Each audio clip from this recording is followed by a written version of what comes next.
السلام عليكم ورحمة الله وبركاته. يلا بينا نعمل طريقة المحشي مع بعض. طبعا ازيكم الاول، انا اختكم مروة. دلوقتي هنعمل مع بعض طريقة المحشي. طبعا دلوقتي انا سلقت ورق العنب او قورنا بتنجال وكوسة ومعانا فلفل كمان. وهنعمل دلوقتي خلطة المحشي. هنقطع البصل وهنضرب الطماطم مع الثوم مع الفلفل في الخلاط. يلا بينا نعمل وبلاش كلام كتير. طبعا دلوقتي قطعنا البصل مع بعض اهو. يلا بينا بقى نحط الزيت ونسمي الله.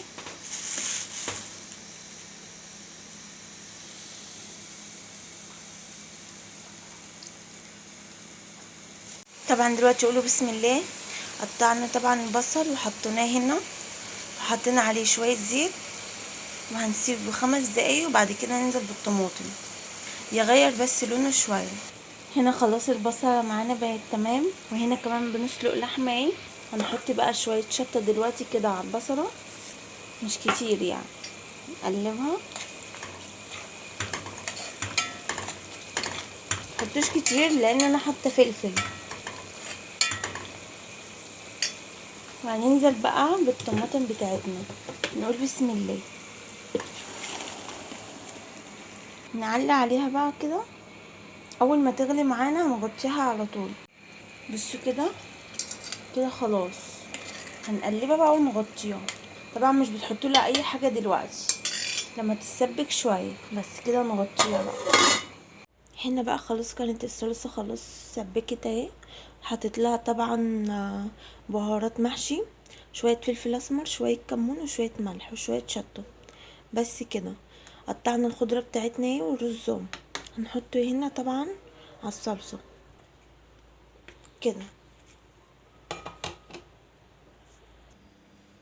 دلوقتي بقى يا جماعه كده قلبنا الرز على بعضه، نقول بسم الله ونحشي بقى.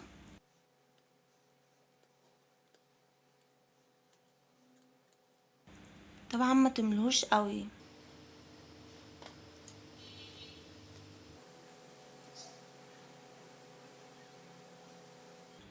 هخلص الكميه كلها وارجع لكم. اهو كده يا جماعه كده انا خلصت. لفيت ورق العنب طبعا من تحت، وفي ايه بقى الكوسه والبتنجان والفلفل. وهنحطه بقى على البوتاجاز دلوقتي، نحط له المرقه، نقول بسم الله. دايما يا جماعه يبقى سموا الله وانتوا بتعملوا اي حاجه عشان ربنا يبارك. نعمل كده.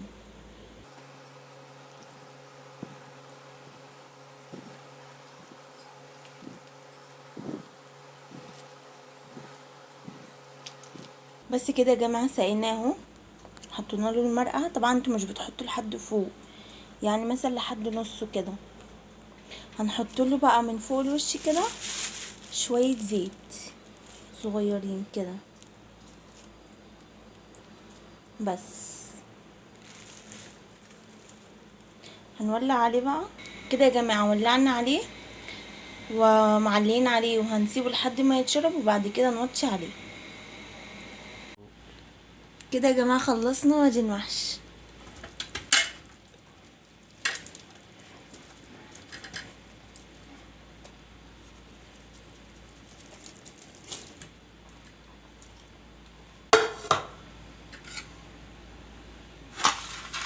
بس كده.